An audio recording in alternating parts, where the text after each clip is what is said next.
So, for today's video, part 2, yung ginawa ko pong part 1, nandun ako sa kwarto ng papa, yung nakakotse po, tapos yung nag-transform po, yung parang ito po.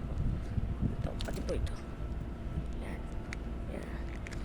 Tapos po, ilaruin ko naman po kung paano po maging kotse po ito. Okay? Bago naman po ito. Okay, let's go. Let's go! Tara. First, gantuhin po natin. Gantuhin po. Tanggalin po natin mga paa niya. Natanggal na po. So, italikod nyo po. Tapos, gantin nyo. So, di ba nakasim ako? Tapos, yung ulo po niya, itaas nyo po. Yung parang ganito. Para po isang ganito. Ganito. Tapos ito po ulo niya. Ito pa. 3/3. Ulo niya.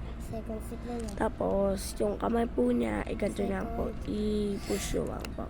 Ganito. Talo si Yellow. Yun niya. Ganyan. Ako. 5, Tapos po yung paa na to, Five. gawin niya po bang ganito. 1. Ganito lang po, ibalik niyo lang po. Tapos ilagay niyo po ganito. Yan. Tapos pag dikitan niyo po to, yan. Tapos pag nadikit na po, yung mga paa po, ilagay po natin. Ganito lang po. Ganito lang. Dapat po yung connection na din ito po. Yung butas po, katapat po nito. Yan. Tapos po, ay, tanggal. Ito lang po ha. Tapos po, isa pa po. Teka lang. Teka lang po ha.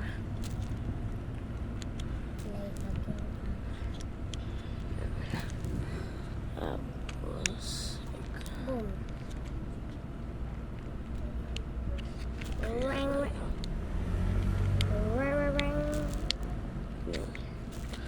so, nadikit na po siya.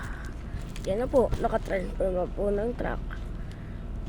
Yan, ganda po, diba? Meron po po naman, ito po ang sunod. Ito po. Madali lang po siya. Gantoy lang yan po. Pag nakaganto po yung laruan nyo, igantoy na po. Tapos gantoy na po. Tapos, pag nakakita po kayo ng butas dito, lagay nyo po yung kamay dito, parang ganito.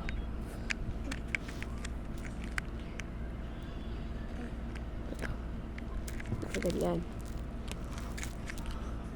Tapos ayan na po. Okay na po siya. Ayan na. Ikasigaan nyo lang po siya. Tapos, boom! Okay na siya. So, magkita-kita lang tayo sa part 3. Bye! Okay, bye!